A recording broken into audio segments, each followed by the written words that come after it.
네, 오늘도 새로운 아침입니다. 불교 정신치료는 지혜치료이다 라는 타이틀로 시작합니다.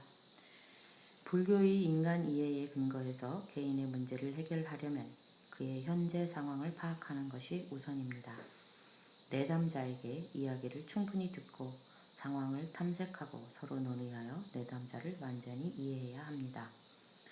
이를 통해 내담자는 치료자가 자신과 자신의 문제에 대해 잘 이해하고 자신을 수용해준다고 느끼게 됩니다. 그렇지 못하고 치료자가 자신을 잘 모른 채 엉뚱한 소리를 한다고 느끼게 되면 치료가 성립될 수 없습니다. 처음부터 계속 강조하고 있죠. 신뢰가 우선이다. 곧 소통이 우선이다입니다. 여기서 한 가지 인욕바라밀을 생각하는데요. 인욕바라밀은 상대방을 이해할 때 인욕바라밀이 나온다고 합니다. 무조건 참는 것이 인욕바라밀은 아니라는 것이죠. 그렇기 때문에 인욕바라밀을 할 수 있으려면 지혜가 우선되어야 하고, 그래서 사리불, 지혜 제1존자 사리불을 인욕바라밀의 선구라고 얘기하는 것 같습니다. 다시 책으로 돌아와서 충분한 이해와 신뢰가 구축되면 그 다음으로 해야 하는 것이 불교적인 접근입니다. 불교적으로 접근할 때 굉장히 중요한 것이 있습니다. 어디서 조금 듣고 책에서 몇 번 본 것을 가지고 치료 작업에 들어가면 원하는 결과를 얻을 수 없습니다.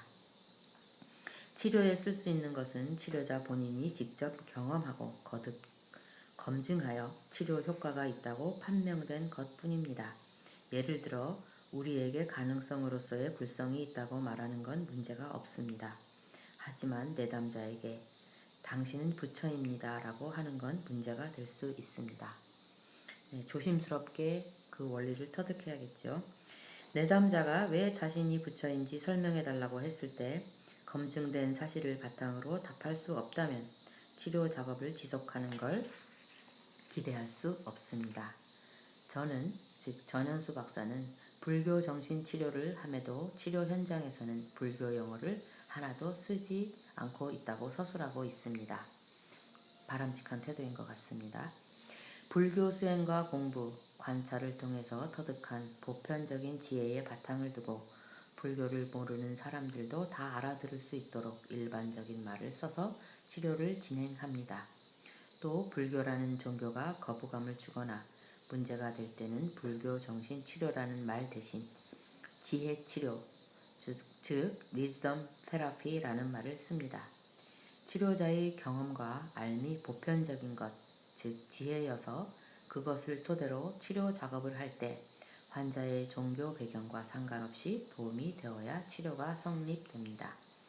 그래서 진치료와 지혜치료가 같다고 봐도 크게 틀린 건 아닙니다.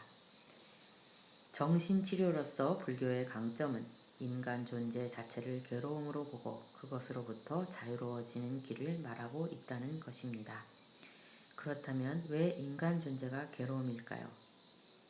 우리가 바라는 것과 실제 상황이 늘 어긋나기 때문입니다. 혼자 있고 싶은데 사람들에 둘러싸여 있고 혼자 있고 싶지 않을 때에는 혼자 있어야 해서 괴롭습니다.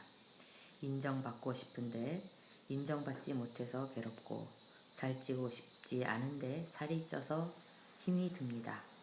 이러한 예는 이 밖에도 도처에 무수히 깔려 있습니다.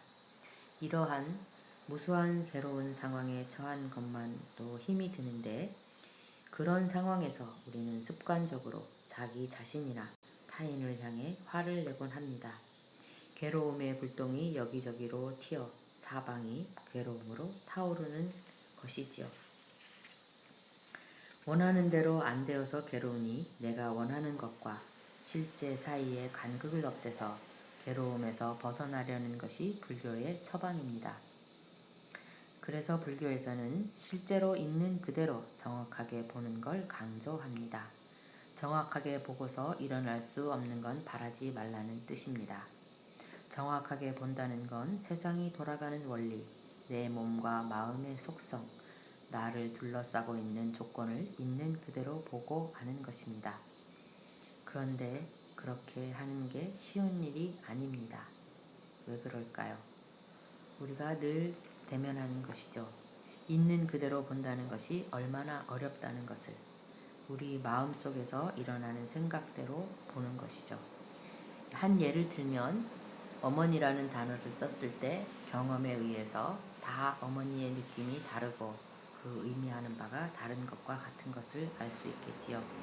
다시 책으로 돌아와서 불교에서는 우리가 탐욕과 성냄과 어리석음 속에 있기 때문에 실제로 있는 그대로 보지 못하고 실현될 수 없는 것을 바라고 바라는 대로 안 될 때 화를 낸다고 설명합니다. 그 세 가지를 삼독이라고 하는데 저는 그 가운데 어리석음이 근본이라고 봅니다. 나와 세상이 어떻게 돌아가는지를 모르는 게 먼저입니다. 그 어리석음을 바탕으로 불가능한 것을 바랍니다. 만약 바라던 것이 이루어지지 않았을 때 내가 뭔가를 잘못 바랐구나 하고 인식하고 무엇을 잘못 바랬는지 관찰해서 깨닫는다면 어리석음에서 시작된 세 가지 독의 고리가 성냄으로까지 이어지지는 않을 것입니다. 그런데 사람들은 보통 그 지점에서 화를 냅니다. 성냄으로 넘어가서 그것에 휩싸여 실제로 잘못 보고 그 잘못 본 것을 바탕으로 실현 불가능한 것을 다시 바라곤 하지요. 세 가지 독이 꼬리에 꼬리를 뭅니다. 부처님은 보통 사람들이 탐욕, 성냄, 어리석음의 불 속에서 살고 있다고 보고 이렇게 말씀하셨습니다. 비구들이여, 일체는 불타오르고 있다. 비구들이여, 그러면 어떤 일체가 불타오르고 있는가? 눈은 불타오르고 있다. 형색은 불타오르고 있다.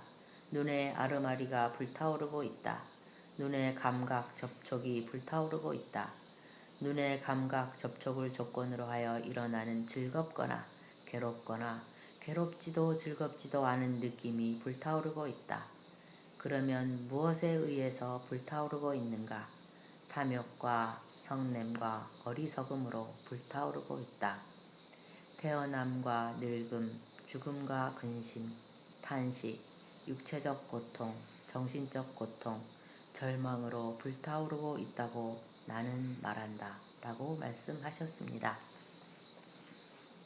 인간이 이 괴로움 문제를 해결하기 위해 부처님은 무수한 생을 반복하며 노력하여 불교라는 빈틈없는 해결 시스템을 구축했습니다. 괴로움의 실체와 그 원인과 그것을 완전히 해결하는 길을 찾았습니다. 그래서 부처님은 괴로움 전문가가 되었습니다.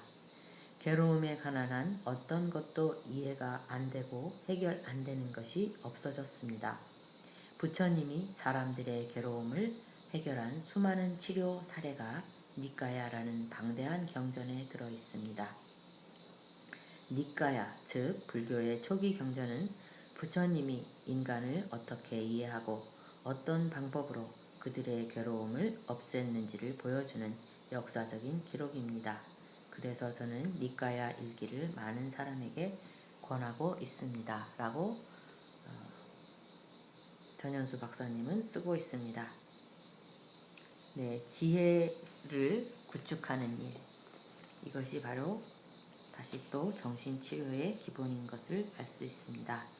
어제에 이어 지혜치료, 불교 정신치료는 지혜의 치료이고 지혜의 치료는 관찰로부터 시작됩니다. 어제는 많은 관찰을 하셨는지요?